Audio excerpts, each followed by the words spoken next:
The water.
All right, shalom, Israel. Yahweh Bashim Yahshua B'Gatham, Yahweh Shemar Tham Bashim Yahushua. I'm Priest and Officer 5000. You die holding it down till 12 show General MAHAYAMAN gets here.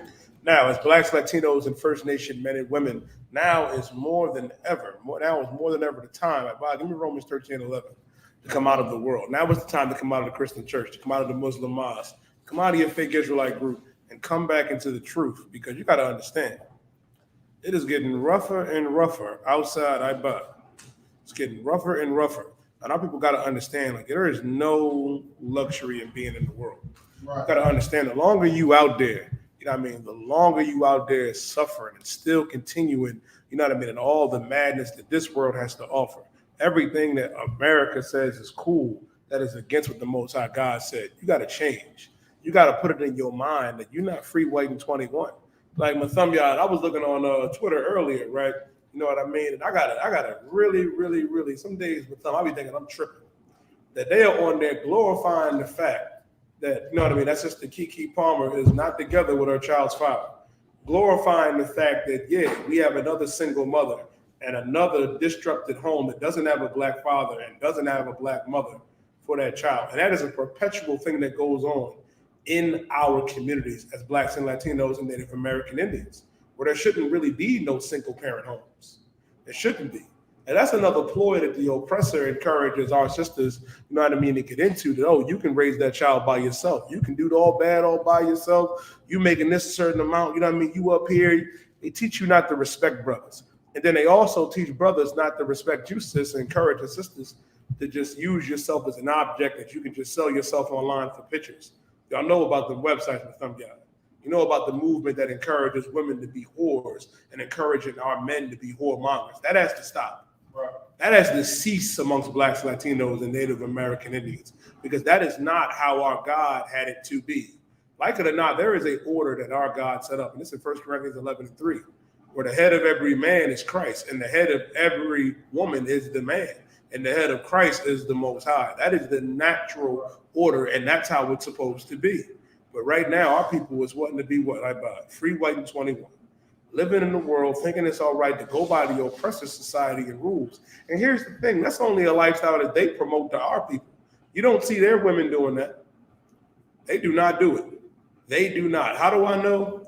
Did not Donald Trump come out there with thumb yard and say he likes to grab women by their private parts?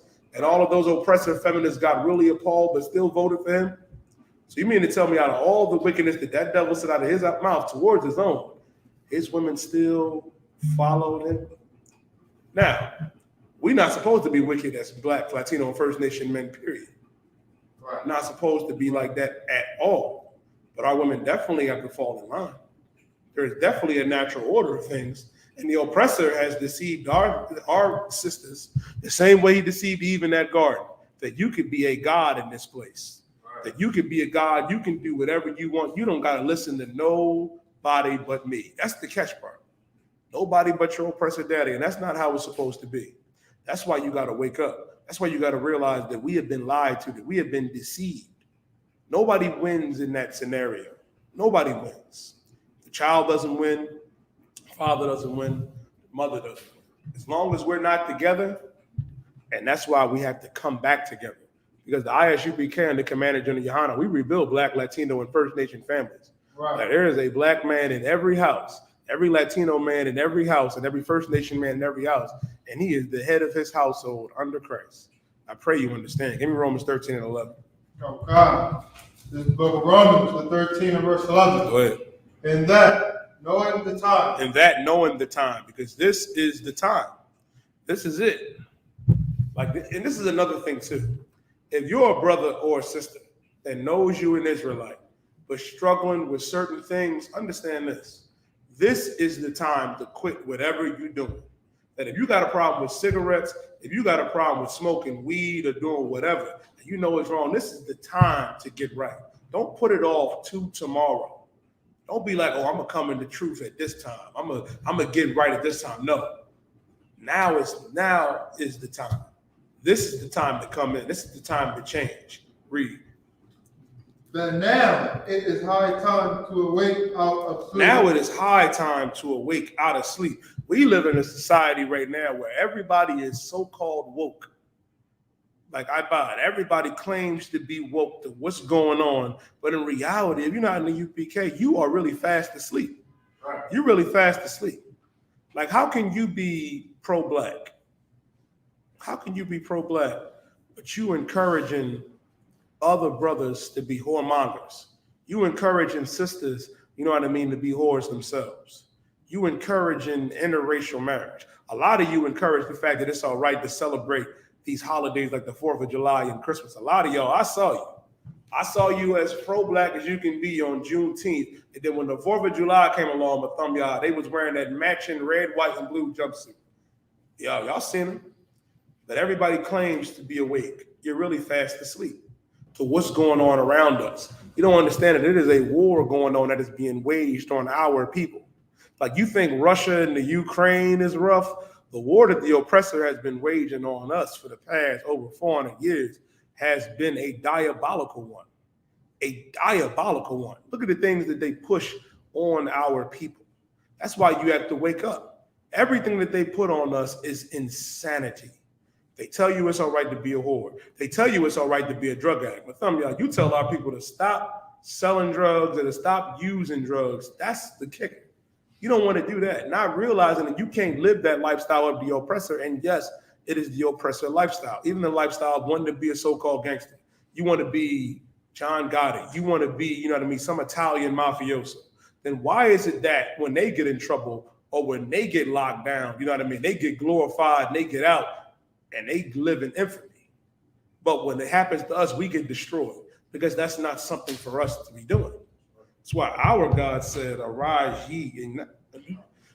Listen, our God told us that now knowing the time, that it's high time to wake out of sleep. I mean, I believe in Micah 2:10, it says, arise ye and depart. Like, we got to come out of this place spiritually.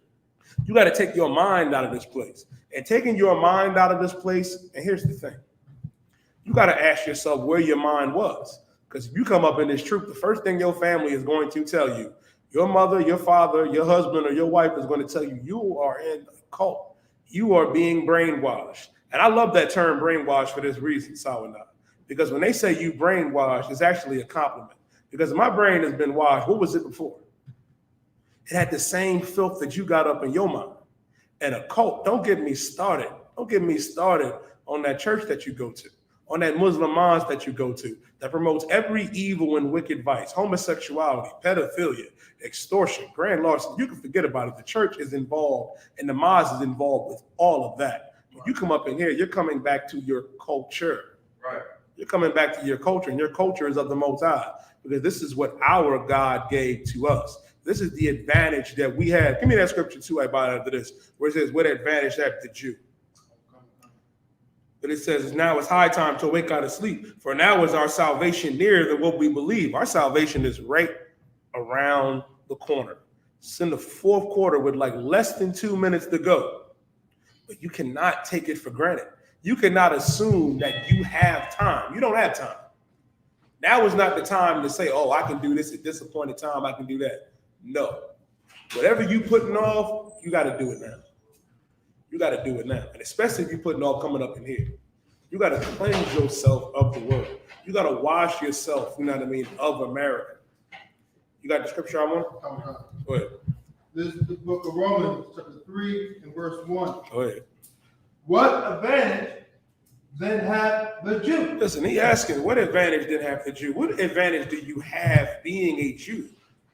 What advantage do you have being a Jew? Shalom, my Lord of Christ. I'll tell you, being a Jew is everything. You want to know how you know being a Jew is everything, the car? Ask a brother in the world what's his nationality. Ask a sister, what's your nationality? You're going to tell me what, African American? How can you be a descendant of 2 slave masters, 2 white men? Americos Vespucci, Leo Scipios Africanus. What advantage didn't have the Jew? What is a Jew? Jew is the chosen people of God. Jew comes from Judah. And that is the nationality of every so-called Negro. Keep going, Nakar. So like, so you got people on the internet right now trying to call out the Hispanic brothers and sisters for having doing their fraternity dance like they do. And the whole time I'm in the comments going, whoa, people, I'm like, hold on. So you trying to sit up there and come at your own people for trying to incorporate how you incorporate this Greek lifestyle when you're not even Greek. A white man can say that you're taken from them. Give me that precept. Give me that precept in Maccabees too. You know, I think it's 2 Maccabees 6 and 6. You know what's so heavy about that? What is so heavy about that? And that proves that the so-called Latinos are also Israelites.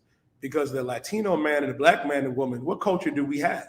We're following after who? The white man. Let me tell you something. Every speak to every Negro, every Haitian, every West Indian, Jamaican, you know what I mean, West Indian, you know what I mean, for every brother, sister from Trinidad and Tobago and the West Indian Islands, Guyana, St. Lucia, you are not an African. We have nothing in common with Nufutu, Nungala, the Black Panther. We are not those people. We're not. Right. And we're for damn sure not oppressors neither. You getting on them to say, oh, what they're doing is, here's the thing. What they're doing is absolutely wrong. The same thing that you're doing up there in your fraternities. Omega Psi Phi. What's some of them other fraternities that niggas love to get into? Omega, Alpha, I don't really care. All them fraternities that you got to do illicit, gay, homosexual stuff to get in there and get branded like a fucking animal. Go ahead. So like I said, let's not forget when we was in high school, remember, they was giving, because, you know, we about to go to college. They like, yo, remember that hazing got real bad. Yeah. 2010. Yeah, I remember. It was like, hey, yo, y'all go to college. Don't let nobody hate you because it got that bad. Like, it was all types of stuff going on. People died from it. You know what I mean? I remember, brother. I remember. And you get caught up in that. And I mean, and it's so on topic. It's so on topic at what advantage have the Jew, what we reading here in Romans. Because the advantage that we have over these other nations is that our God chose us. You don't got to worship Zeus or Mercury or any other Greek or Roman God. Our God, you know what I mean, is the one, you know what I mean, that chose us. And he's a black man in spirit, Yahweh. And he's not the God of everybody. Ask yourself this, why does, a simple one. How come when you look at every culture has a God that looks like them except blacks and Latinos? Right. Why does black and Latinos have the same God as the white man? Why do we have Caesar Borgia? Does that make sense to you? The East Indians got Shiva. The rest of the Asians got Buddha. The oppressor got Caesar Borgia. You know what I mean? The Arabs created Allah and with Muhammad. But blacks and Latinos and Native American Indians, our God is the same as the white man's? No. Our God is the one is one God. Listen, the scriptures say Shema Yasha Allah Yahweh Alahaya Now Yahweh Akkad. That's Deuteronomy 6 and 4. Our God is the one that matters. I pray you understand that. And that's what we got to understand too, Nicole. All these other gods are the figment of the imagination of these heathens.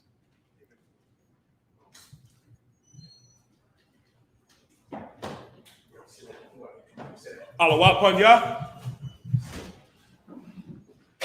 Barak, Yahweh Shem Yahweh Shah Barakatah. Stand up, sis. You gotta stand up, sis. Yahweh Bashem Yahweh Shai Barakatah. Yahweh Shema Bashem Bashem Yahweh Shai. Clap it up. Let's get it on. Sweet. All right. I'm going to answer your questions online and in the room. I'll get into my topic today. Some Jake in the world sent me a text message today. I told him I would answer it on public today in class. I appreciate that. So clap it up for the good stuff.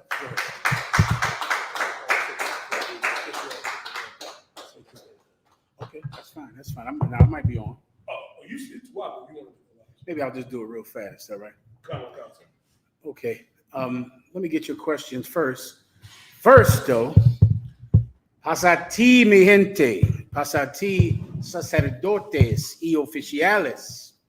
Somos la escuela israelita de conocimiento práctico universal.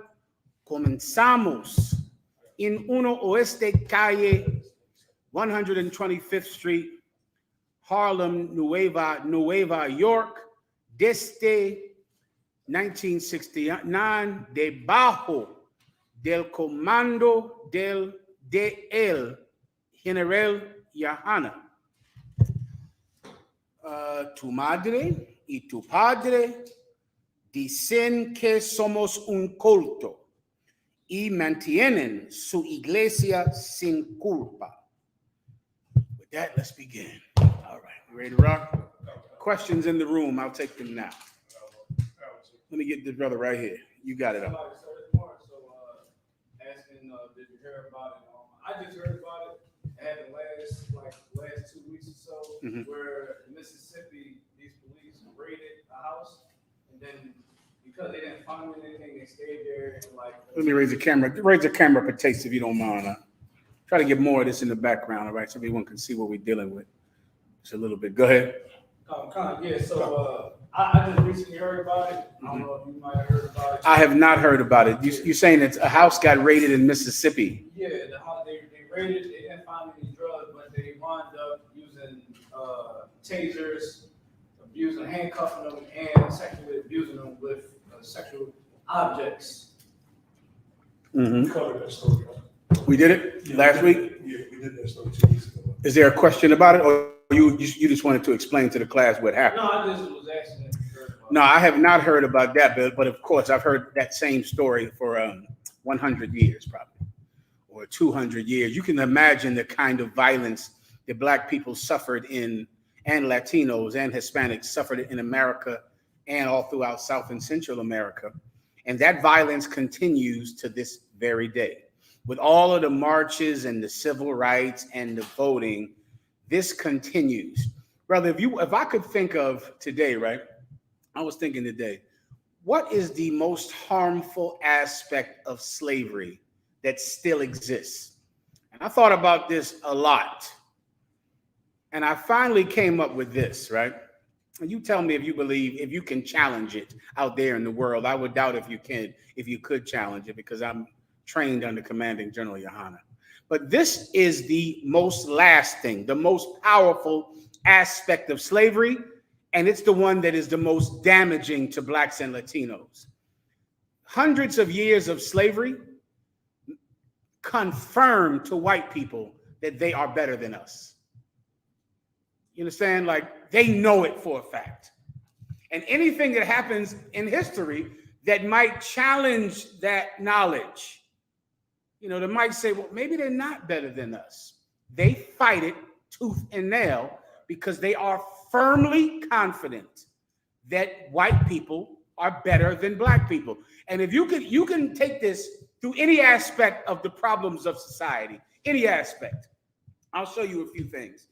Let me send you a video if I could. I can 1 second.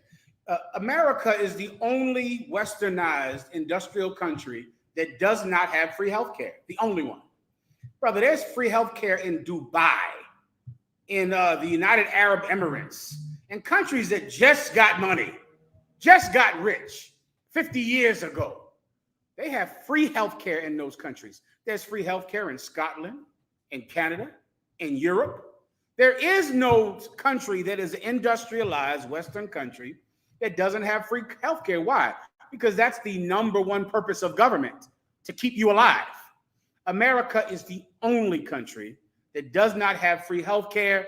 And it got so bad that even there are, I think, 15 states right now that are still fighting Obamacare. That they still don't want you to have healthcare.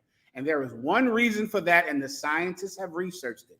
Because white people think that you are going to get that health care, and they cannot allow anyone to get it if you get it. I'll give you another example. Welfare. Welfare is, my God, welfare is looked at like you're the evilest person on the planet. Welfare is talked about as if it's crippling America with debt. Welfare is 1.5 penny to every American taxpayer. 1.5 penny.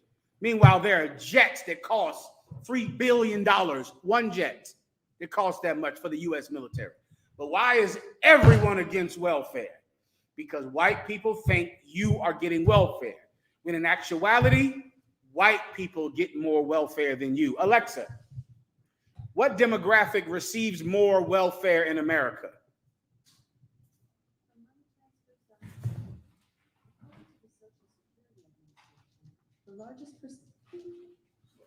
Alexa, what demographic in America gets the majority of welfare? From Deseret.com, majority of recipients of welfare are children who without assistance would not have the proper... Alexa, stop. Who gets more welfare in America, black people or white people? Didn't quite get that. Tell me again. Google that on your phones. All right, mi gente. Google that. White people get more welfare than black people. Farmers get far more welfare. They're subsidized by the government. But welfare is fought and everyone hates it and they want to cut welfare. And people believe that you should cut welfare. And it's for one reason, because they think black people are getting it. Let me send the brother a video. So I'm sorry. Go ahead. This is from communitywealthfund.org. Across within most states, white populations overall receive better care than Black, Latino, and Native American. Read that again for the brothers and sisters. I need to send you something real fast. How do I get it to you? Text it to me, sir. Okay, I might have to. Okay, text it to you. Read that one more time. Across and within most states, white populations overall receive better health care than Black, Latino, Hispanic, and Native American. No, not healthcare. I'm sorry. Welfare. You're correct. That's absolutely correct again. But the welfare state, the system of welfare in America, white people get it more than black people.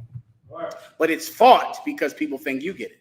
So yes, brother, I absolutely know about these stories of violence and the police kicking in everyone's door and the police arresting people they should not, and the police committing crime that they should not commit. But the reason it cannot stop is because white people fervently believe, as if it's a fact, that they're better than you. And cops cannot, I'm fine, warrior. Cops can't do that job unless they cement it in their mind that they're better than you. Cops will quit. Cops will quit all over the damn country if they have to treat black people like equals. There won't be any police. Ask Baltimore, where the cops just quit. Ask Philadelphia. Philadelphia almost has no cops anymore. They're struggling for police officers. Why? Because of the body camera and because people watch cops now to see how they treat you. And the only reason they became cops was to enforce their belief that they are better than black people. And if they can't do it, they'll quit the job. So yeah, it's a normal thing. I sent you the video. All right. Yes. Questions in the room. Thawada, sister.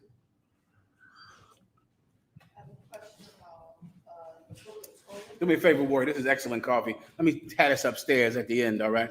Go ahead, Al. Please, sister. I have a question about the book of Tobit, chapter 4, verse 7. Mhm. When thou givest let not thy eye be envious. Mhm. I wanted to know, when you give alms, what does it mean that we should not let our eyes be envious? I'm going to describe it to you. The sister said, when we give alms, what does it mean when the Bible says, don't let your eye be envious? Giving alms is when you feed the poor or you give money or substance to poor people. I'll explain what it means to be envious, and everyone will know what I'm talking about. You see someone poor at a gas station and they want $1, and you think to yourself, I got to go to work to get my money. Why doesn't he get a job? What are you going to do with that $1? Why do I have to give you $1? Raise your hand if you've heard that before in your life, all right? Everyone. You are envious of beggars at a gas station. Just remember that. Remember that the next time you think that. You're going, I got to work all day. Here he has a gas station. He want me to give him $1 to pump my gas. I need some money. Then go out and live on the street and beg at a gas station since they have it better than you. If you've ever seen a poor person at a gas station and went out here begging, look at them out here begging for dollars. Nigga, go live outside then and live the good life. Go beg at a gas station then. Since you look at poor people begging at a gas station as if they're what? Hustling you for what? For that $1? For that 50 cents? You think this is the big scheme? Huh? You think they quit Harvard Law School, decided to go put on poor people's clothes, to sit outside in front of your gas station to get you $1? You're envious of poor people. You understand? White people live their entire lives mad at you because you're getting welfare money. I got to go to work all day. They were able to get affirmative action. They got rid of affirmative action, which affects about 5% of black people in America. Only rich black people that can make it into Harvard. And they couldn't stand the fact that there was 5% of black people going to Harvard. It killed them. They've been trying to fight it for 50 years. The thought that there is 10 black people in Harvard. Alexa, what percentage of Harvard University is black? From INCityHired.com, Harvard is about 7% black. Killed them. Killed them. 7%. Can you imagine a place where you only see 7% of black people there? Oh, you're going to go to Harvard 4 years and never run into Jerome, ever. You'll never see him. He'll never be in one of your classes. It's only 7% of the goddamn school. White people were driven out of their mind by that 7%. They're envious of poor people. They're in Harvard too. But they're looking at this person in Harvard who came from a ghetto or came from a favela or came from the barrio, and they're like, he should not be here. You understand? We can't be like them in any way. Everyone understands. If I may, General, what you saying, sir, is so heavy that you just perfectly and eloquently described the IUIC. Get mine.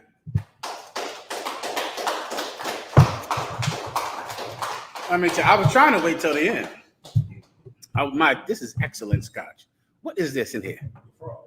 I should have known. Give it a. It's like, what is wrong with me? Why is it like it's the first time I ever had it? I think I'd come here just for the scotch. I think without the scotch, I'd stay in the gym and not even come here. Unless I was ordered, of course. Good night. Continue. Yes, what did you want to say, Art? Oh, that was pretty much it. You know, you perfectly described. I mean, IUIC and how they think they do the same thing when they go outside in the corner. You want to keep going? Go ahead, brother. You want to get on camera? Do they hear you? Go ahead. Let him hear him. Give him a hand and turn the camera around for the brother. Go ahead. I was going to say, what General Muhammad is saying is so heavy. You just broke down the IUIC because they went out there and said you can dig Joy Morgan up. That Haitian brother was talking about, oh, he should have stopped for that white man, Trayvon Martin, rebellion. They cannot stand our people.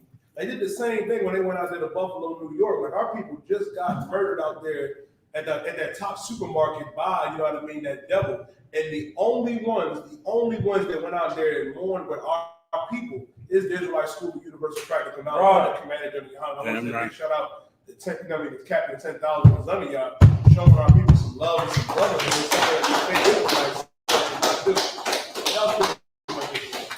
Give him another hand, man. What he's saying is so goddamn true.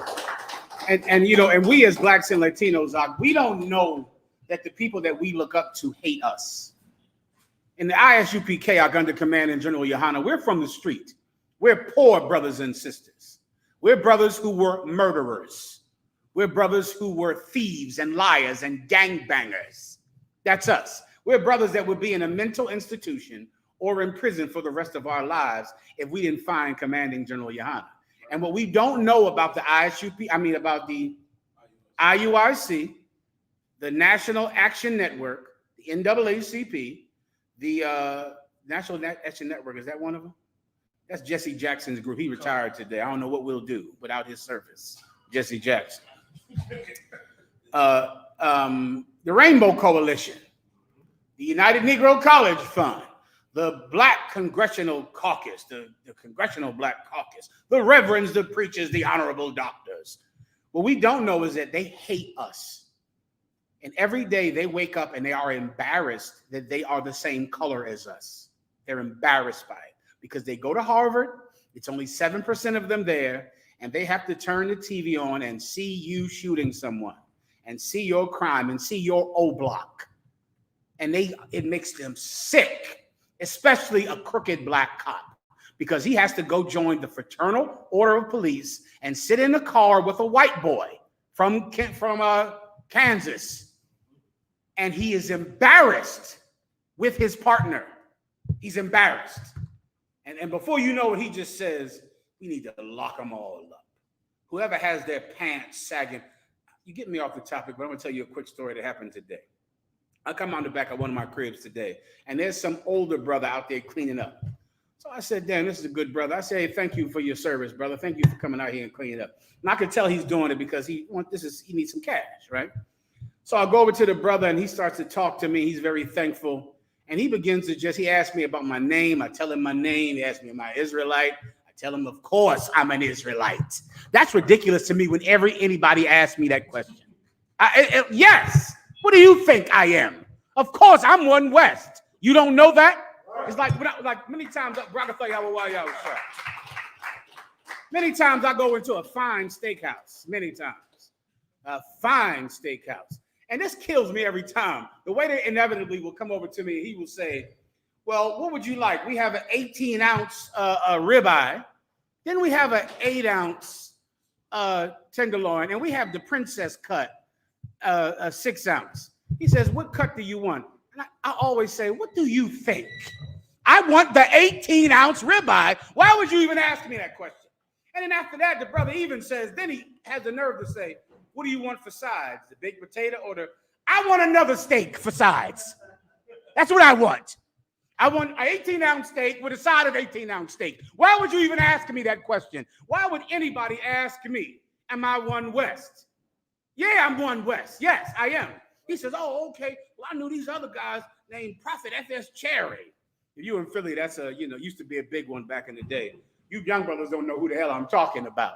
You won't know who the IUIC is after a while either. Well, F.S. Cherry was like the hallelujah of all Israelites in Philadelphia. And he goes on and on and on. He's trying to school me. Oh, he's schooling me, talking to me for a goddamn hour about I've got to leave. And I say nothing. I listen to him and nod my head because I'm polite and nice, as you can see. And he keeps going on and on and on and on about, he said, yeah, and if there's any God, he said this, he said, if there is a God, then he don't care about color. He don't care about, if there is a God, he don't care. I said to myself, damn, so the only way God can exist is if he loves white people. If he doesn't love white people, God is not real. And I thought to and he kept talking about young people. He said, these brothers out there wearing the mask. Oh, he hated that. I don't know, you brothers in Philly wearing that goddamn mask. Old niggas hate you. They cannot stand you. I'm telling you straight up and down. And I remember when I came into the truth, I wore a mask. I had a ski cap, and I cut the top off right here and sewed it so that my braids could be out, and my mat. I wore that to camp, and I loved it. Yeah, they hate you, brother. Them, them good Christians. They've been to jail. They done came out Christian. You get my point. They can't stand you up. And when they see you walking up and down the street, they hate you. And this is what I did not tell the older brother, for honoring his gray hair. No young brother is going to follow a coward. No one is doing that. Let me tell you something about brothers from the street, brothers that they hate, brothers that the IUIC hates. The IUIC went and marched down O Block, which is a famous block in Chicago for gang violence, right? They went and marched down O Block for what? To scare the young brothers who they think are gang members on O Block. Because cops and politicians think that the only way to fight the gangs, the only way to fight brothers from the street is with force. Just like a police officer, they want to hurt you. They see you with your mask and your pants sagging, and they want to hurt you. They want to beat you up. They want to shoot you. And when you get killed, you know what they say? Well, he shouldn't have been doing that. Like the IUIC said about Trayvon Martin.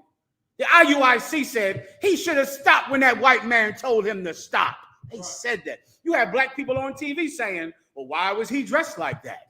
Why was he wearing that hoodie? You heard all these things. Because they hate brothers from the street. Brothers from the street, let me tell you something that no one else will tell you. Only a coward will never fight for any reason. Only a bitch. Those brothers are killing people out in the streets because of courage. Do you understand me? Misplaced courage. And what would a white man do in the same place? Let me tell you what a white man would do. Alexa, what is a dueling scar? From worldanvil.com. It involves the two players dueling with a 3-layered concentric apparatus called the star. No, Alexa, what is a dueling scar? Put it up on the screen. From Hold on. It involves the two players dueling with Alexa, stop. Do you know in America and in Great Britain and in France, there was not an aristocrat that had not killed someone in a duel? They all killed each other. How the hell do you think rich men became rich men? Killing people. And they fought for an insult. They would have something called a gauntlet. And let's say you said, my wife is fat. Brother, they would take off a glove, throw it down on the goddamn ground, and that meant tomorrow we are shooting each other. Am I telling you a lie? This is something everybody knows. Rich people didn't just, they're mad at us. We kill someone because they shot our best friend. Rich white men killed someone over an insult. Over an insult. You can put this in your goddamn phone. There was not, this is a dueling scar. Every rich aristocrat in Germany had one. And if you didn't have one, you were considered a coward. Look that up in the words I just said just now. If you walked around and you didn't have that scar across your face, they said he's a punk. He never even got cut in a duel. Which means what? No one has ever angered you enough to do violence to him. You've never struck any man in violence. They didn't even want to be around you at all. Only cowards and poor people and beggars would never commit violence for any reason. That's a poor person's concept. Now, they expect us to be like that while they murder everyone for land, for wealth, for power, and for insults. There are vice presidents that kill people. What was his name? I forget his name.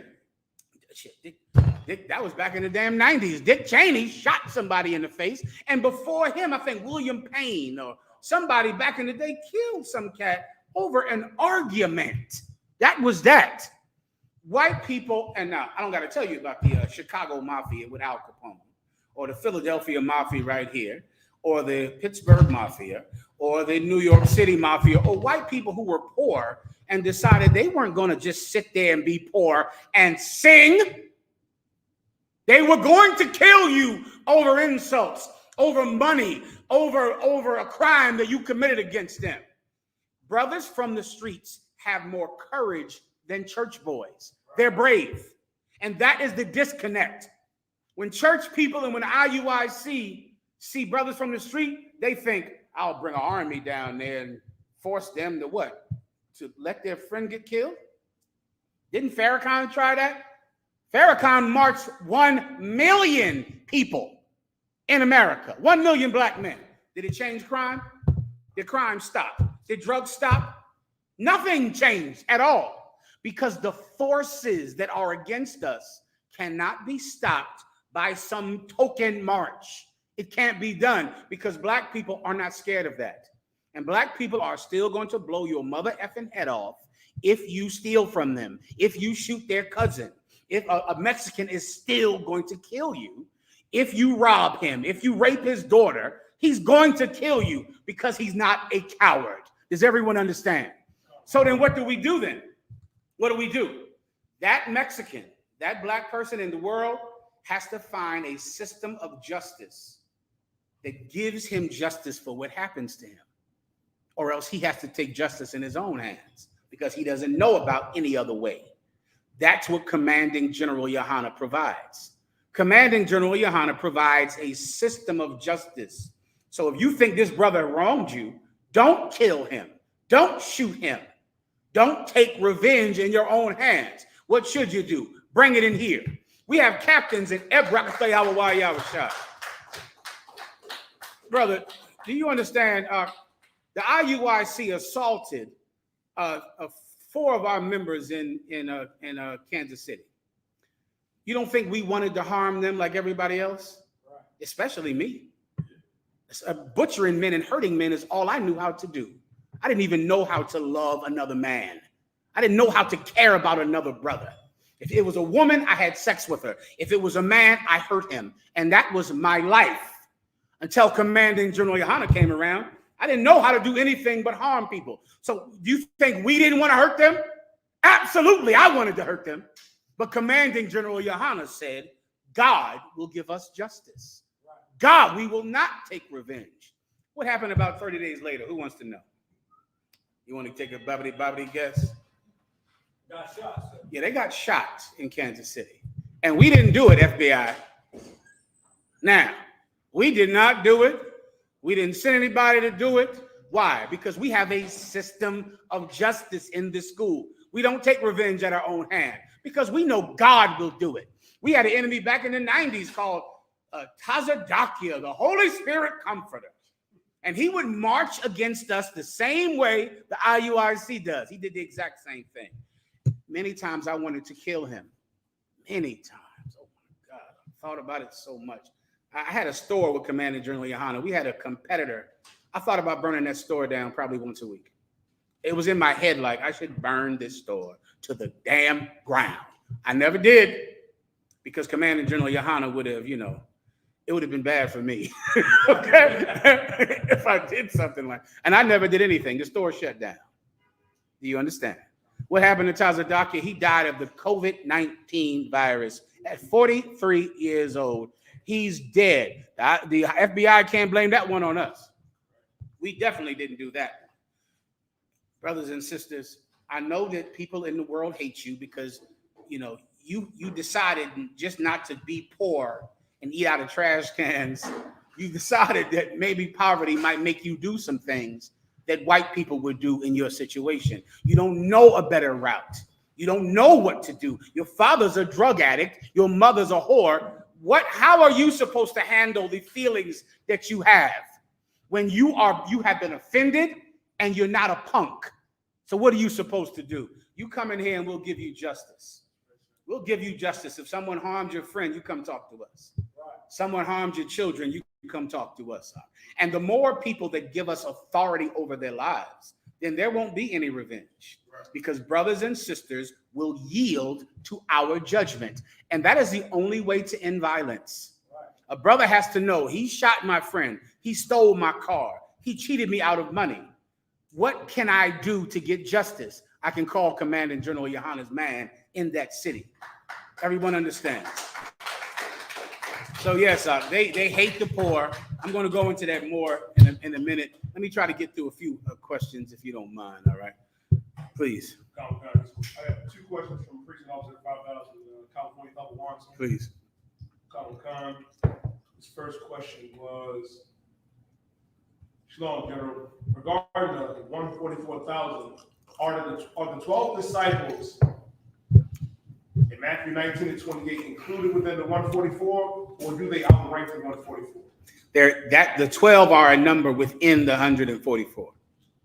So you got 12, they're inside the 144 because the 144 is the governing body of the nation of Israel. There are 666 men who control this evil empire we're in right now. That's the number of the beast, the number of a man. The white man is our oppressor is the white man is the devil. If y'all didn't know about that, it's the water. He's the devil. Well, that's 666 men. Who's included? All of them. The president, the vice president, the governors, the mayors, all of the people that run this place. They're in that number. And those 144,000, the 12 disciples are a number within that number because they're the governing body of the kingdom of heaven. Right. Next. The second question is, also, was the 1/3 in Zechariah consists of the 144,000 and their loved ones, wife, kids, etc., or just the families of the 144,000? Okay, the 1/3 of the nation of Israel, Christ said, whosoever helpeth a prophet shall receive a prophet's reward. He also said, after the 144,000 are saved to get delivered into the chariots, that there's a number which no man could number. And that's the 1/3 of people who don't know why they're there, don't know how they were able to get saved on Judgment Day. And then Christ will answer them. When I was hungry, you fed me. When I was naked, you clothed me. When I was in prison, you came to see me. You see that? The men that Christ has are not church boys wearing purple. Right. Like these brothers are in jail. These brothers have been arrested for the work of the Most High. These brothers are from the streets, so they're hungry. The IUIC has a rule that you cannot be a member unless you maintain consistent employment. That is an amazing rule to have in a society where UPS is going on strike probably tonight because they get paid nothing and do everything. Right. How in the hell does my service to God depend on employment when depend on employment when my employment depends on the white man? So do you know what that means? If you're in the IUIC and they tell you, if you don't maintain consistent employment, you cannot be a member of the IUIC, then the white man is who determines your membership in the IUIC. Because if you get laid off, if you lose your job, then you can't be in the IUIC. Forget them. Forget that church slave garbage. Right. They're cowards anyway. You know who joins the IUIC? The people who become Muslim in jail. You brothers in Philly should know what I'm talking about. Who are the brothers that become Muslim in jail? Who wants to raise my hand if you've been through this and know about this? Nakar. White people become Muslim in jail. Right. Because people that become Muslim in jail are not people that actually believe in Muhammad and Islam and the tenets of Islam. They're scared of the numbers of Muslims. Right. They're scared. So because they don't want to get beat up in prison, they bow their heads on a rug 5 times a day. They don't really believe in that garbage. They just don't want to be hit and beat in prison. That's who joins the IUIC. Someone who is so scared that they'll feel safe in the IUIC. You don't have to do any of that garbage, Jock. It's disgusting and weak, and it makes you a coward. Right. Just like people who join Islam simply because they were locked up. Everyone understands. What was the brother's question again about the 144,000? Right. So now who is in the number? Who is in the 1/3? It's anyone who helped the prophets of God. So who could that be? It could be your family, but some of your family members hate us. So they're not getting saved. Them. Because they can't stand us and they don't like us. So they better go vote for Joe Biden. Because America is their kingdom. If you can't stand God's men, then you better go find someone that can affect change in your life. You better stand in that line for 8 hours and go vote. You better go do that. Because Joe Biden is who your savior is. But if you want God to save your life, then you're going to have to help the men of God. Now, who are the men of God? I say it's Commanding General Yohana and the ISUPK. Maybe you got somebody else that you think are the men of God. Maybe it's Dr. Martin Luther King. Oh, he's dead. Shit.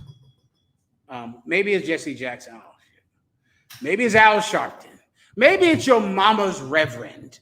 Okay, go help whoever you think is the man that God sent here to save black people.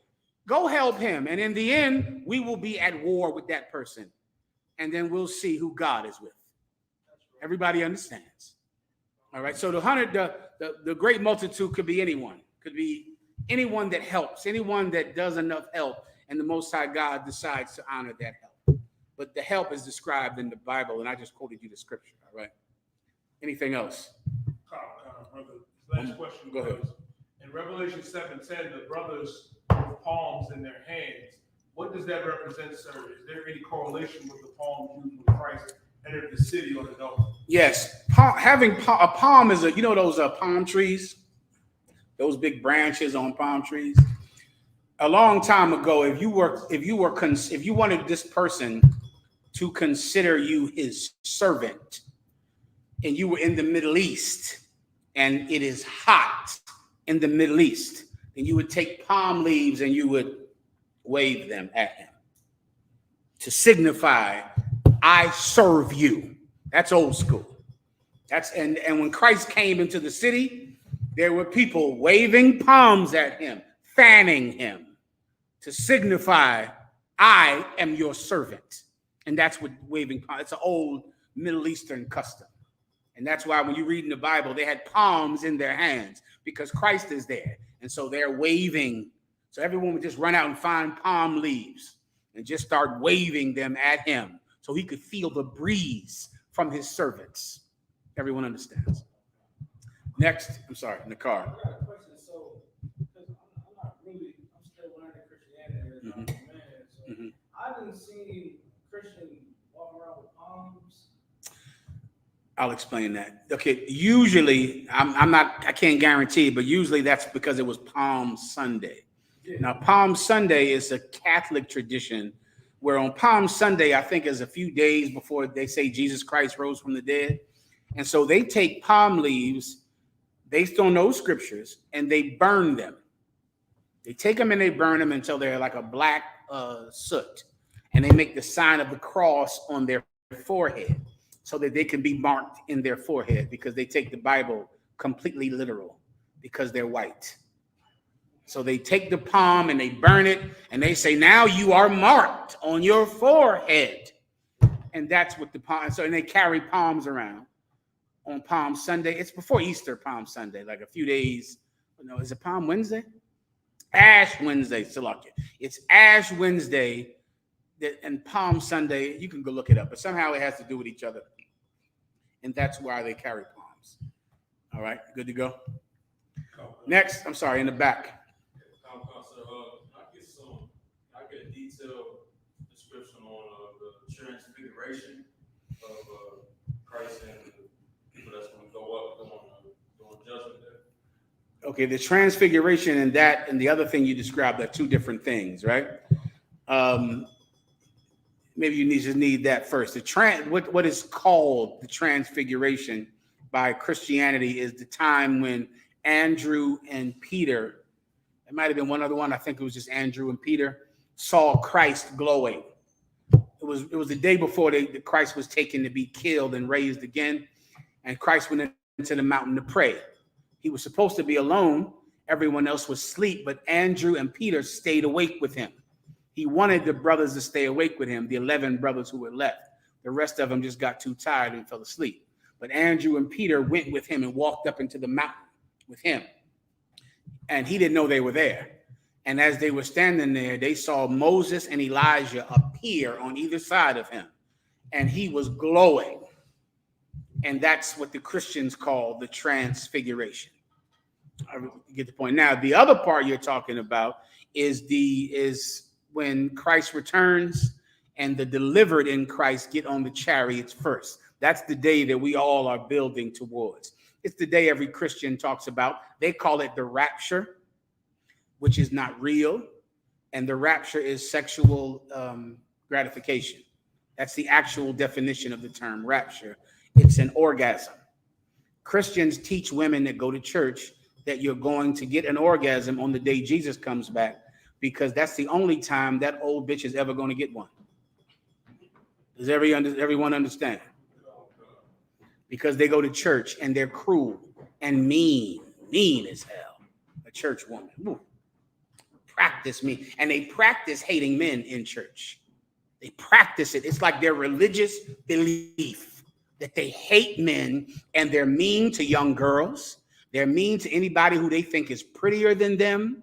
And they hate everyone in the church. I can only imagine what it's like being a woman in the IUIC. It must be like Mean Girls High School in there, with a ton of purple hoes constantly talking to you, belittling you, to asking you, what's your husband's rank?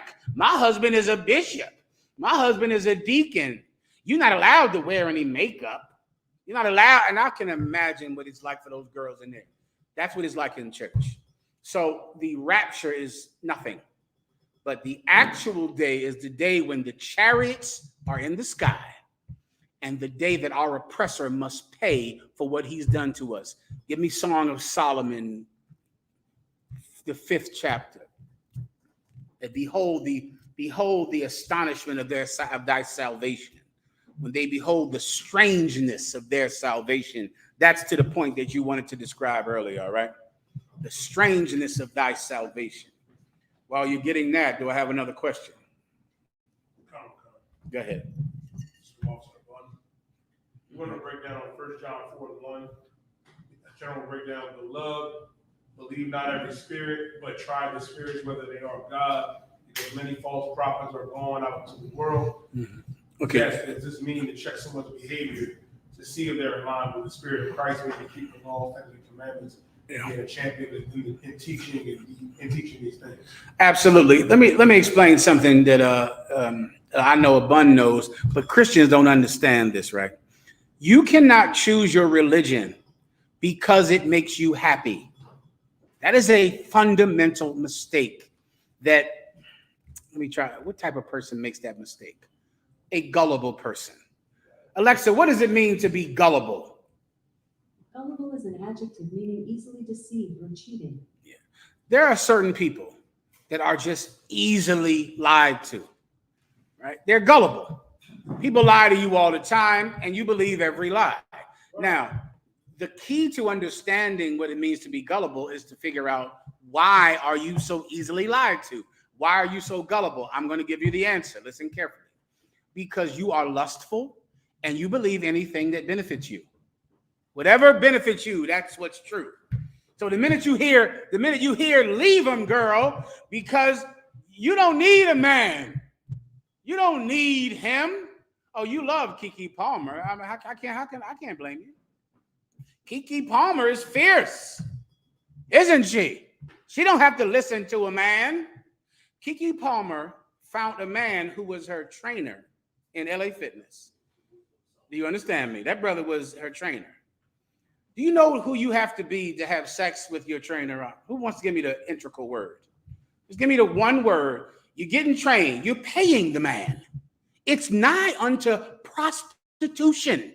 You're paying this physical trainer every week to train you. And he's stretching you. No, he's giving you a good stretch. You're bending over in front of him. You're doing this. Oh, you're sweating. He's holding your waist, trying to see if your waist got smaller. You're paying him. There is only one woman that would have to have sex with her physical trainer, and it's one word. Give me the word. Come on, try it. Sisters, give me the word. All right, right here. Say again. That's a good word, but that's not the attribute I'm looking for. I just need when you see women are so fierce, I just need you to know who they really are. They are, officer. That's not the right word, but it is where promiscuity comes from. It's a demon, and it's terrible, and it's fierce. Sister? That's a good one too. That's in the Bible, dog. Let me give you the word for time's sake. Lonely. Lonely. Bitch, you can't go to the gym without having sex. You can't go to the gym. You can't go in there. If a man is in your eye shot, you're going to have sex with him, and you are a millionaire. You have millions of dollars, and you are lonely. I don't know if that's fierce. I think that's just lonely. She's just a lonely, lonely, sad girl who had sex and had a baby with her trainer who she paid. I wonder if she kept paying him after they start having sex. Who wants to give me the answer? Go ahead, say it. Who wants to know? Who wants to say? Sister, you want to give it a shot? After they started having sex, do you think she still paid him, the physical trainer? You sure? She absolutely did. That's prostitution. Yeah, they do it all the time. These brothers, a physical trainer brother is, he's doing quite well. Those brothers are doing, a workman's job. Come on. Like, I was about to say, she out there tricking. Give him a hand. Yes, she's tricking. She's paying him. Well, sisters, that's what's actually happening. Where's the precept I was trying to get to? Somebody was breaking down just now. Go ahead. Yeah, that's what I want to give it to you. You're naive, so you believe anything that pleases you. So when you're single, you believe that this man loves you and he's going to be with you forever. And once you're with him, someone tells you he's cheating on you, you should leave him. Then you believe that. You believe anything that suits your feelings at the moment. Whatever you feel at that moment is true. It's true. It's true. That's why you're burning sage and rubbing crystals all over your goddamn self, because you're gullible and stupid. Why? Because you believe anything that makes you happy. You can't choose God like that. That's not how you choose God. Many times, if not every time, God is that voice in your head that is making you do the thing that you do not want to do, the thing you can't stand doing, the thing you're too tired to do, too fed up to do, too aggravated to do, or too weak to do. That is the voice of God. And when that voice lines up with his commandments, you better do it, regardless of what you feel. What's the precept I asked for? This precept is, strangeness of thy salvation. Read that. Oh God. This is the book of Wisdom of Solomon, chapter 5, verse 2. When they see it, they shall be troubled with terrible fear. Read above it. Oh God, verse 1. Then shall the righteous man stand in great boldness. Above it. Oh, this begins the chapter. Okay, yeah, that's what I'll take it right from there then. Go ahead. Oh God. This book of Wisdom of Solomon, chapter 5, verse 1. Then shall the righteous man stand in great boldness before the face of such as have afflicted. You better go back to 40, end of 4. They might need that. Go ahead. The end of 4. This is the 5th chapter. Oh God. Read the end of 4, please. This is the book of Wisdom of Solomon, chapter 4, verse 20. And when they have cast up the accounts of their sins, they shall come with fear, and their own iniquities shall convince them to their face. This is an extremely important precept to understand that only the Israelite school of UPK under commanding General Yohana teaches. When they have given up the account of their sins, then they're afraid that Jesus is coming back. You see, many Christians, they can't wait on the rapture because they think they're finally going to have an orgasm. Oh, they're going to scream. Oh, they're going to be in church and they're going to dance and they're going to faint. And they think that that is what Jesus came to do, is to give you pleasure. Because, of course, that's all you care about in life is feeling good. Feeling good is everything to you. That's why you smoke weed. That's why you die that fentanyl like crazy. There's fentanyl in weed. That is the thing I needed to give you weed heads. Hold on one second. Let me get this for you. Yes. Go ahead, brother. They was talking trash about us. Is that right? Benjamin Yohana saying, go ahead and take the vaccine. And here you go. They got fentanyl in the weed. Yeah. They're not going to question the weed or the Popeye's fried chicken that they'll shoot you over. They won't question anything that makes you feel good. Commander General Yohana always said the biggest problem with that vaccine is that it didn't make your penis hard and it didn't taste good and it didn't give you an orgasm. Because if the vaccine tasted like lollipops or that weed you smoked, that bubble gum or the grapes, you would have taken the vaccine.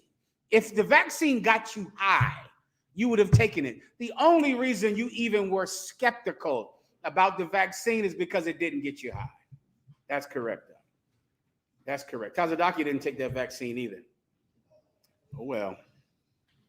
Let me show you something real fast. Stand by quickly, all right? I meant to get this to you today. Stand by.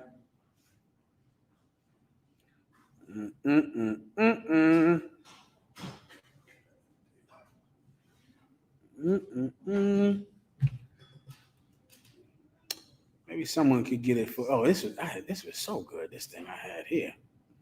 I had something, brother, that was saying that marijuana causes so much schizophrenia, depression. Ooh, it was a good thing I found. Go ahead. Maybe someone could find it for me for time's sake. Go ahead. I did a little research on marijuana. Mhm. The effects from what I found was it destroys your frontal lobe and deteriorates your middle lobe of the brain. So they say that the frontal lobe of your brain is more dealing with logic, but the thing is it alters the middle lobe of the brain. So what happens is as the frontal lobe decays, that's why a lot of people, they get high, they want to be courageous. Yeah. Freeze. You want to rap? Yeah. That's when all that terrible rap comes out. Go ahead.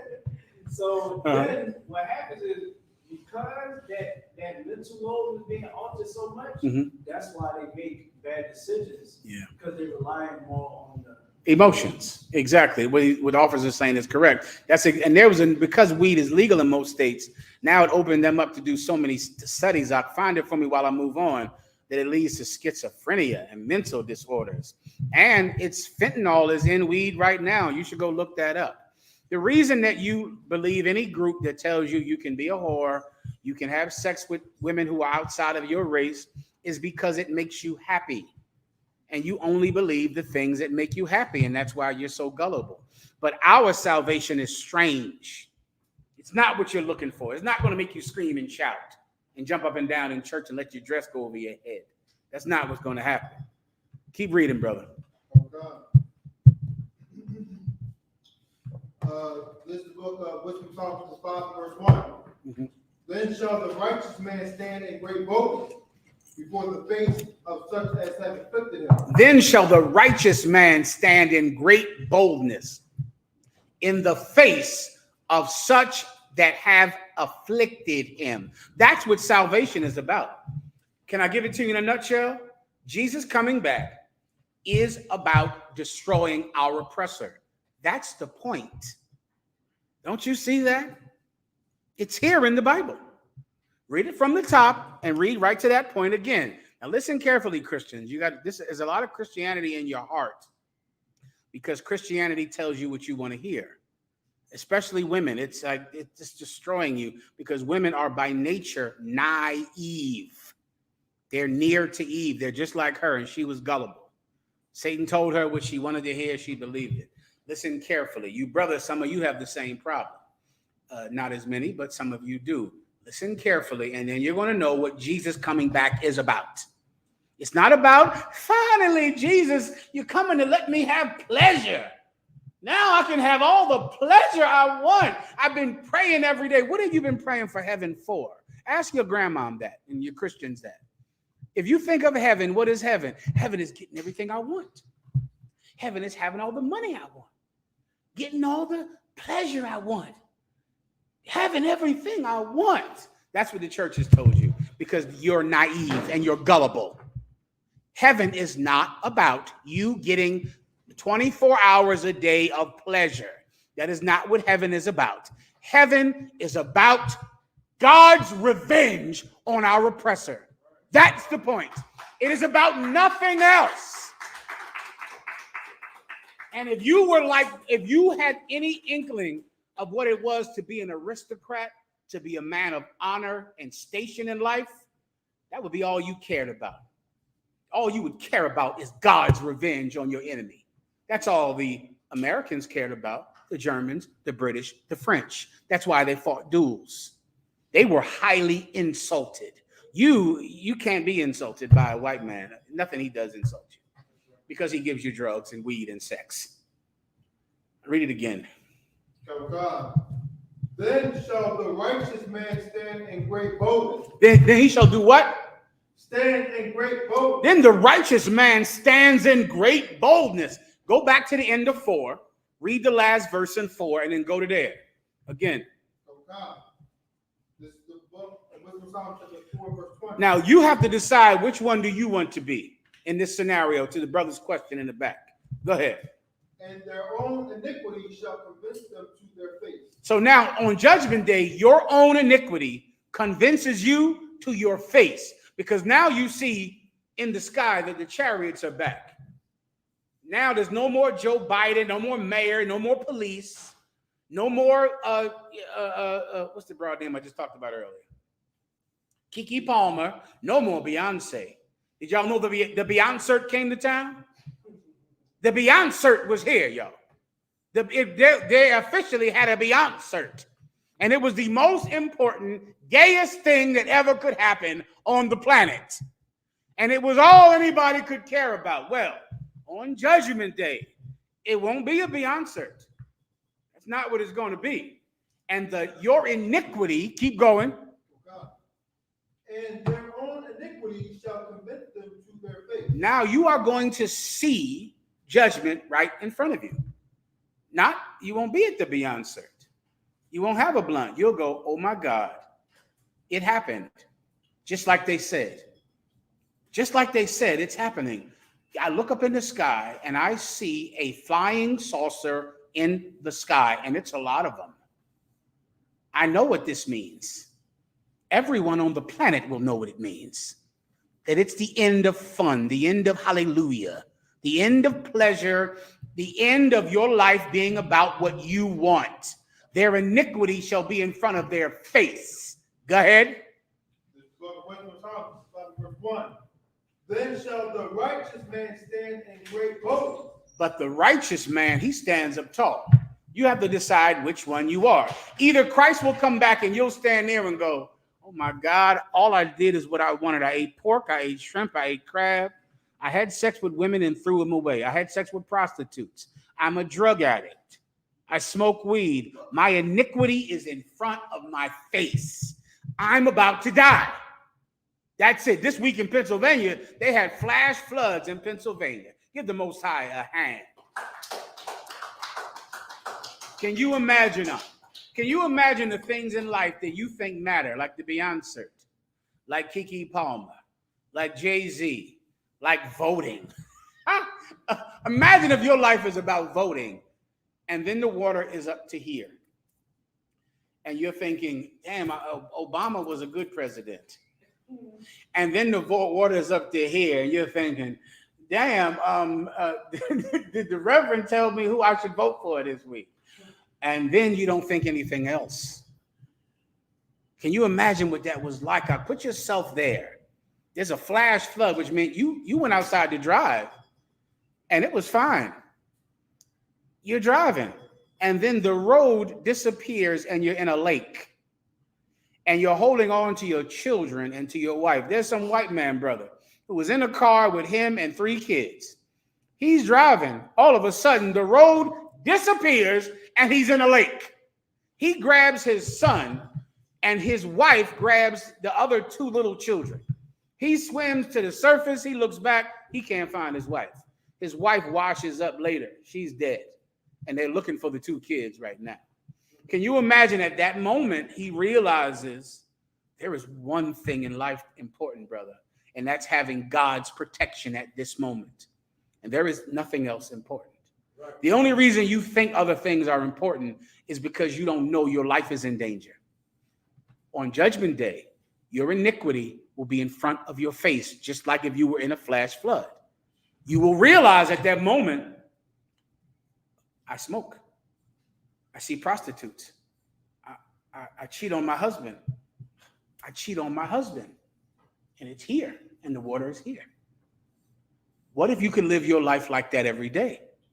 What if you could just wake up every day and feel like your life is in danger?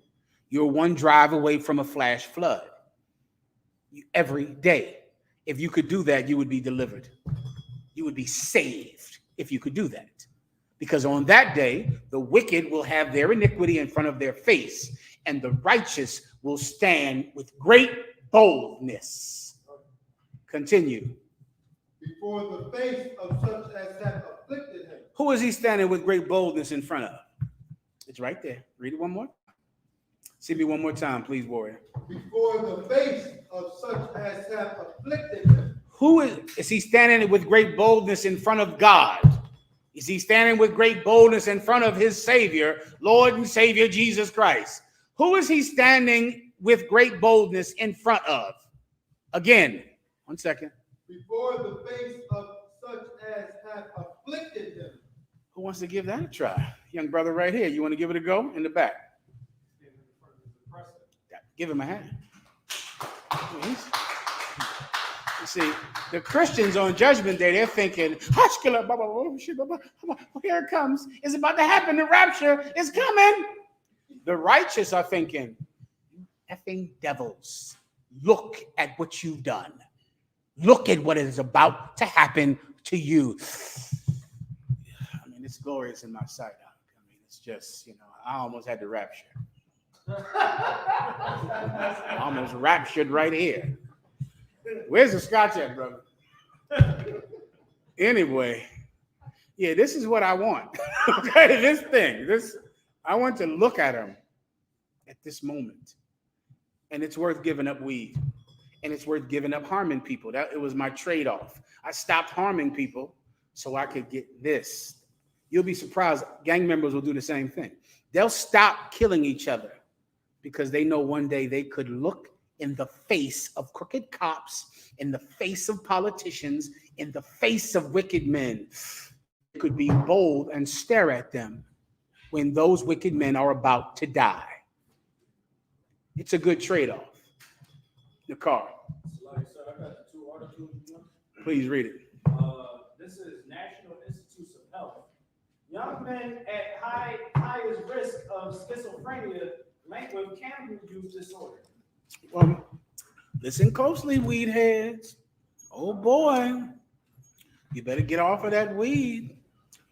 Oh boy, read it one more time. Nice and loud. Get them on the camera reading it. Because they high, they can't even understand what you're saying. Yeah, look right in that camera and say it, enunciate too, because they're high right now. Go ahead. This is National Institute of Health.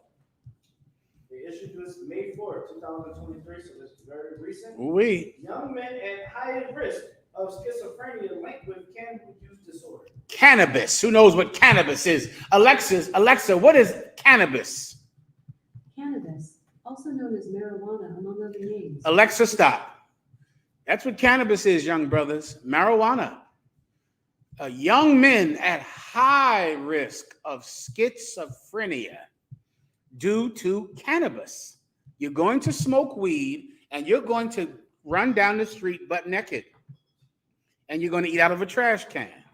And you're going to be that person with all those bags outside living under a bridge because of weed, because of smoking weed. Again? Into the article, a couple paragraphs down, it said previous studies indicate that rates of daily or near daily cannabis use disorder, and new schizophrenia diagnosis are higher among men than women. Do you understand what that means? Now think about what it is to be Black and Latino. They call it a disorder if you smoke weed nearly every day. It's a disorder. What is it to us? Normal. It's completely normal to just smoke weed. I get high all day. All I do is get high. I get high when I wake up in the morning. I love Snoop Dogg has an illness. He's sick. He has a sickness, according to doctors. He has an illness, Snoop Dogg. You have an illness. You think what? You're just chilling? You're sick, Ak. That's why you have to smoke weed every day. You're losing jobs because you smoke weed.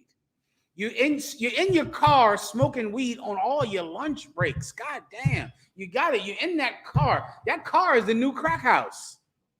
That car is a crack house now. You sit up in that car and you just get high and you make videos and rap in that stupid car of yours and make terrible rap in that car. You're a drug addict, and according to doctors, you're ill. Keep going, Salaki. You need him to recover for you? Go ahead. And I also got the fentanyl.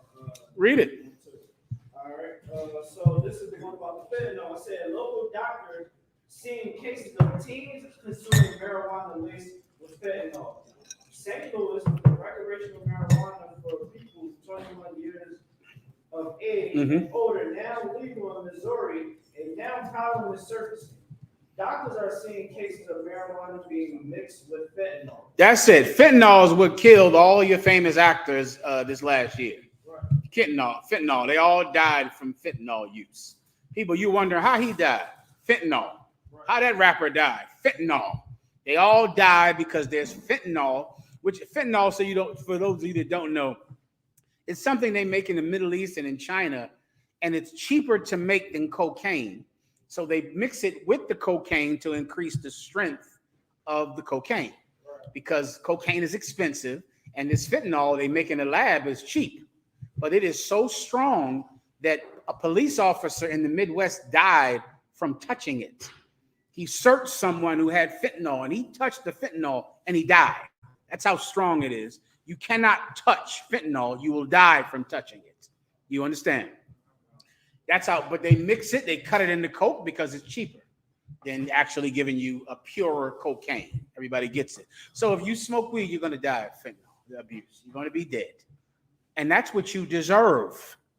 If you hear this and you continue to smoke, you could save your life if you would stop being so gullible, so naive. You could live, your children could live. Everyone understands. Sister. Alexa, how do you spell fentanyl? Fentanyl is spelled F-E-N-T-A-N-Y-L. Do you want that one more time? No. Anything else? Last question. Dan, what did I give you? I need you to play. I need to play one video I gave your diary. Did I give you two videos?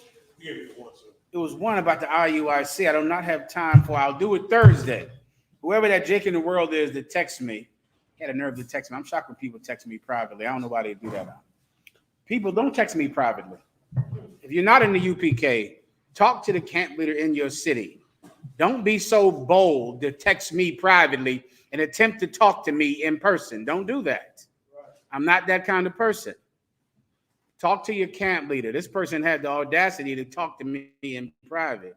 I was going to tell you another story about caucasity that I went through this week. I have to wait for Thursday to tell you about my caucasity experience I had this week. I damn near killed this white woman. I didn't do it. She still went home and everything was fine. But I was so shocked at what she said to me. I'll do that on Thursday, and to the brother that asked me that question, I'll answer that on Thursday as well. All right, I got to get ready for Commanding General Yohana's show. All right, play this and listen carefully.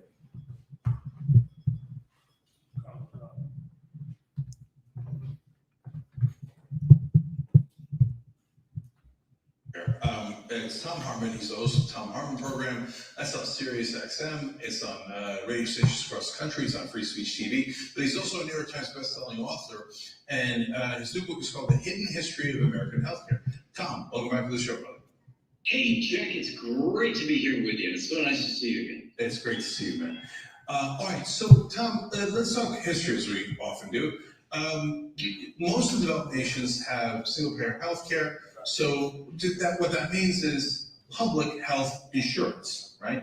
Some go beyond that, the UK does, et cetera, but we don't. Why did we diverge from everyone else? How did that happen? It really began in the 1880s, 1890s when medicine became a thing. And there was this guy named Frederick Ludwig Hoffman who came over here from Germany. And he was a young man. He was 17, in fact, when he came over, and was a numbers genius. And he hooked up with the Prudential Life Insurance Company, ended up being a vice president. And he was the guy who figured out that there was an association, a statistical association between working in a cotton mill and having lung problems, asbestos, mesothelioma, smoking, and lung cancer. He published on that in the 1910s, in the 1890s and 1910s, and diet and cancer. In fact, his book on the association between a high processed food diet and cancer is still in print. And he's been dead since 1946, but his book is still around. So he's really smart in these things. And so he married this Southern belle from Georgia who was from a racist plantation family. And so he ran the numbers on black people and found that black people were dying, dropping like flies, they're likely to die of pretty much everything. And concluded, which was the general consensus at the time among a lot of white people in the South, this is again in the 1890s, that black people were genetically inferior. And in 1896, he published a book called Race, Tendencies, and Traits of the American Negro, in which he lays out all the numbers. And then he concludes that if we simply avoided allowing black people to have any access to health care, that within 2 or 3 generations, the whole race would die out, and that would solve the Pause. problem. This is why you went on the internet and everything said black people do not take the vaccine. This is why. This is it. Because they believe since the 1800s that you are inferior to them. And if they leave you alone, you will die out. While white people were protesting to get the vaccine, the government is spilling money into it to make it. There was one people that was being told the minute they went on their phone, don't take it, don't do it, because they believe that without it, you will die. This cat, Ludwig, forget his last name. Go get the book, Blacks in the Minds of Whites. That's an excellent book. He's quoted in that book. This cat was a genius. He told everyone that smoking caused cancer. He told everyone about how things in your diet can cause you to have cancer. He was a genius. He also said that black people will die out if you stop giving them health care, if you stop giving them vaccines. Then they did the Tuskegee experiment. Whew, a lot of you listen to rappers and let rappers give you advice on your medical advice, which I'll never understand that. The Tuskegee experiment was them denying black men penicillin. Black men who were farmers in Tuskegee, Alabama, contracted syphilis from prostitutes. They went to the clinic, just like white men went to the clinic when they got syphilis from prostitutes. Right now, the syphilis is destroying what city? Oh, it is some city in America. Texas. You from Texas? Oh, I thought you had an accent, but yes, that's correct. I ain't saying nothing about you now. You're in the UPK, Salakia. But I thought I heard a Southern accent in your voice. But no, Texas is being wiped out with syphilis. Well, in Tuskegee, Alabama, black men went to the clinic just like white men go to the clinic after they've been with a prostitute because they have syphilis. White men were getting penicillin and curing their syphilis, but they had to test Ludwig von Hausen's theory. And so they didn't give the black men penicillin. They gave them water, salt water, to see if what this white man said was true. They tested it. They were trying to find a way to get rid of you after you got free from slavery, because too many of you would make white people upset. And so they didn't give you the penicillin. And during the COVID-19 virus, you listened to people that told you not to get the vaccine. And they did another experiment. So now, 5 years from now, they're going to have numbers that say how many black people died of COVID-19. Should I ask Alexa? Let's give it a shot. Alexa, what demographic in America died the most of the COVID-19 virus? I'm not sure. Put that in your phones. I think you know the answer already, right? Put that in your phones. Come, keep playing.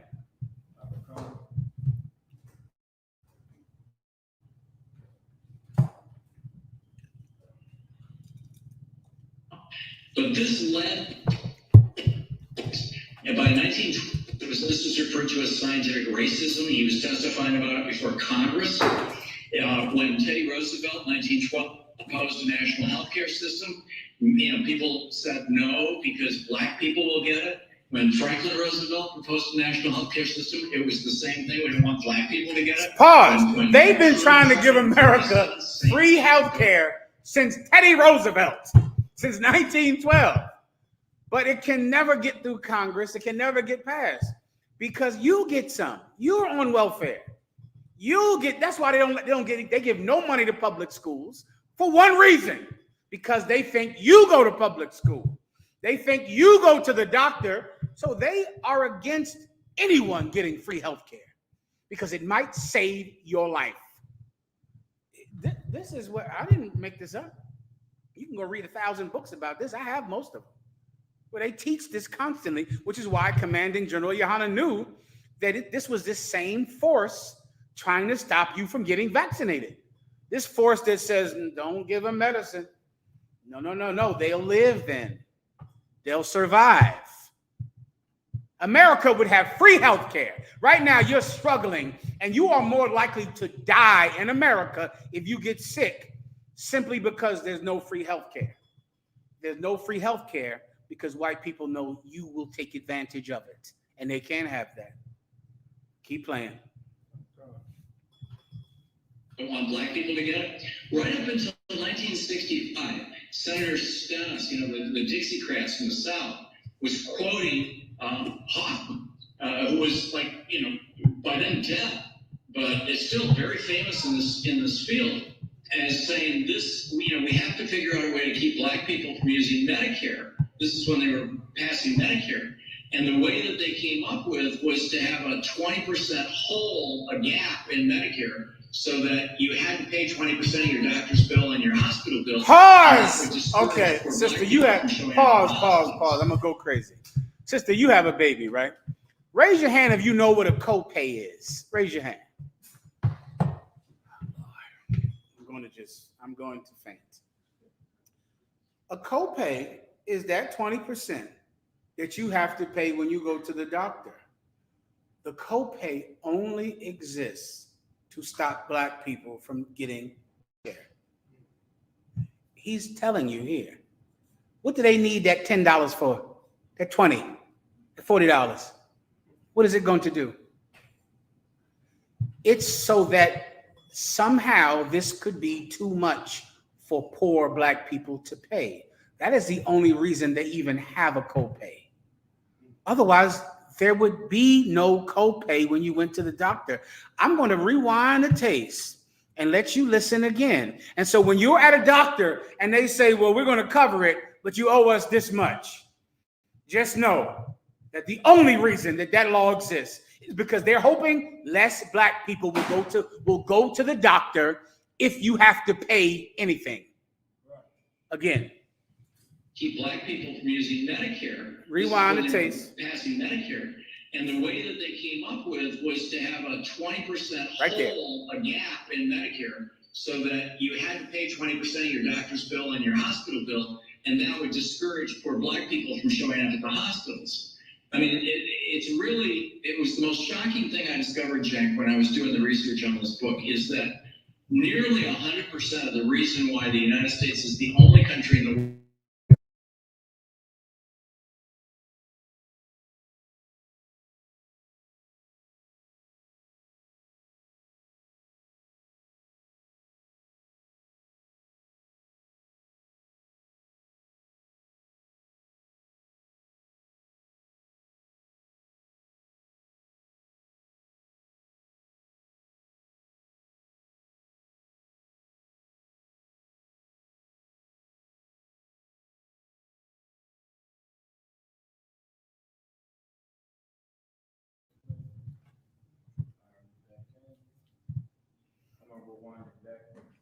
Just play it to the end, all right? Then that's that.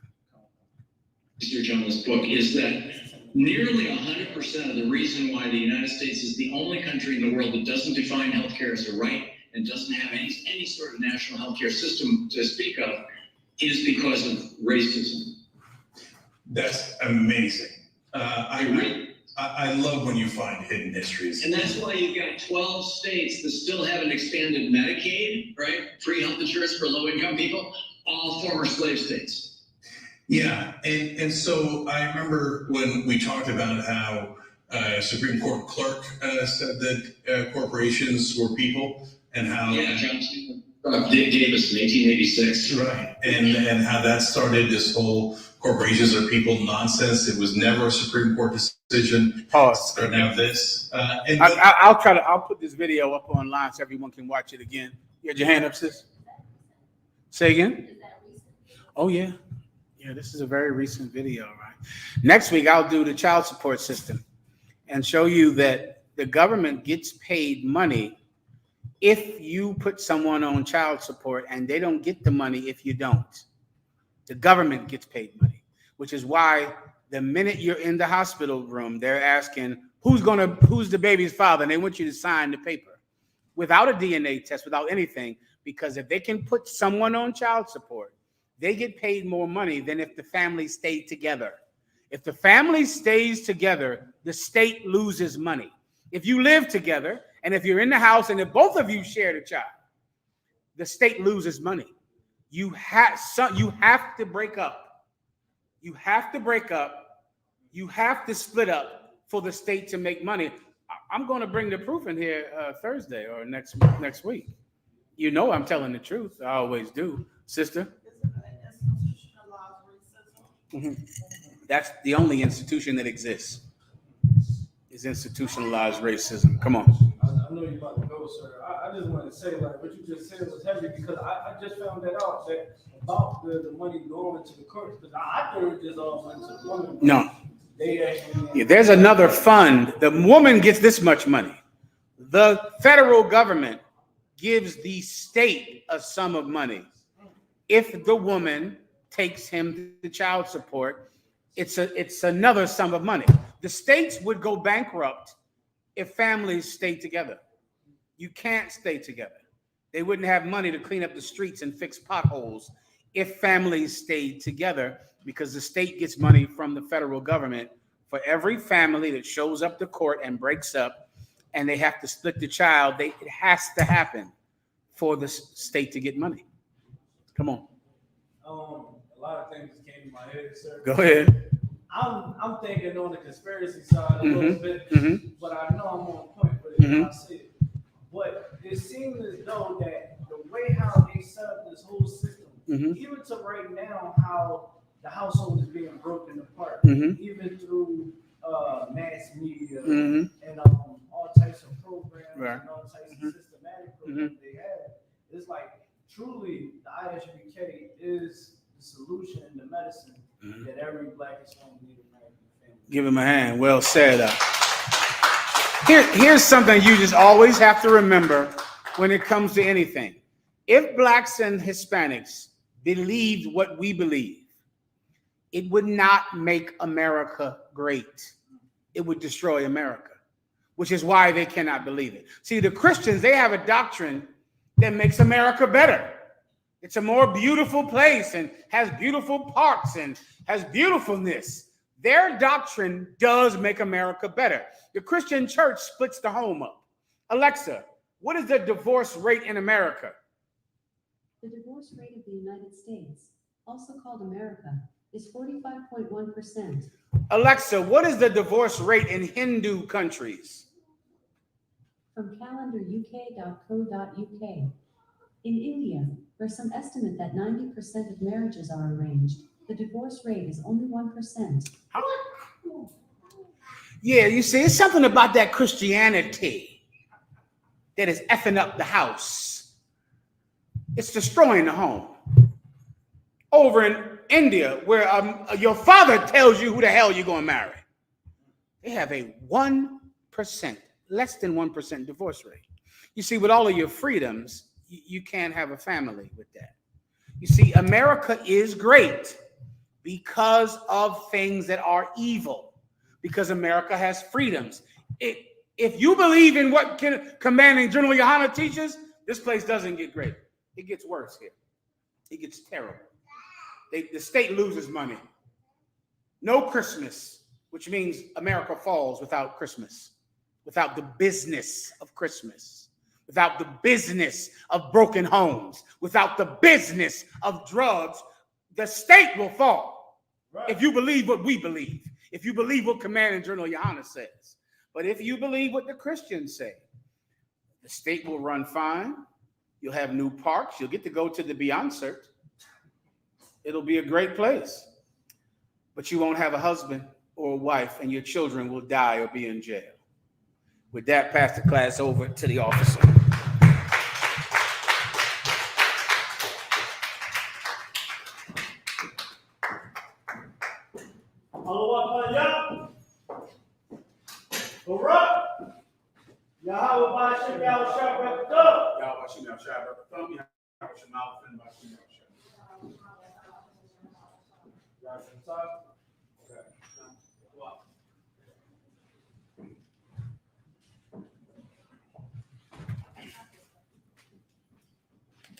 All right, let's clap it up, y'all. Clap it up again. The ISUPK security announcement. We are the ISUPK, start out at 1 West 125th Street, Harlem, New York. Rules for new brother and sister. When a new brother or sister comes into the school, they are all visits for 6 months. They're to be saluted only. They are here to share themselves in the world. If they need transportation, the teacher will arrange it. Go check outside. Go check outside real quick. Saluted, Yeah, this public service as well. All right. After 6 months, if a brother or sister has an interest in a particular person, he or she must get permission from the head to speak to a brother or sister. There's another 6 months in which the brother and sister will court each other. After the 6 month period, brother and sister will get permission from the head to marry. Tithes, which is a commandment. You can find this in the book of Numbers, chapter 18, verse 21, and Malachi, chapter 3. 8 through 10, like Asherah, which means 10th in Hebrew, 10% of every penny of any increase the Lord gives you, give to the people. Priest fund, free will offering the priest, my mandatory, whatever amount you like. I put it in the convocation. All right, is the which one is that one? Memorial blowing on the trumpets, I believe so. Milwaukee. We don't got it up in the school, but definitely check on to the ISUPK.com, the chart up there. All right. Aki and my wife, make sure you check the bulletin board in the school. Any brother that wants to be a trooper in the school, start wearing all black boot shirt and headband, starting with that Almaji. That's the men, if we need to stand. Men of Israel, we're going to give one quick courtesy salute. Men of Israel, Ma'at Shabbat, Almaji, Barak, Yahweh Bashim, Yahweh Shabbat, Yahweh Mataf. Sarah, turn and face the sisters, sister of Almaji, we need to stand. All right. Men of Israel, we're going to give the sisters one quick courtesy salute. Men of Israel, Yahweh Shabbat, Almaji, Barak, Yahweh Shema, Bashim, Yahweh Shabbat. Yahweh Mataf, players dismissed. Brothers, y'all,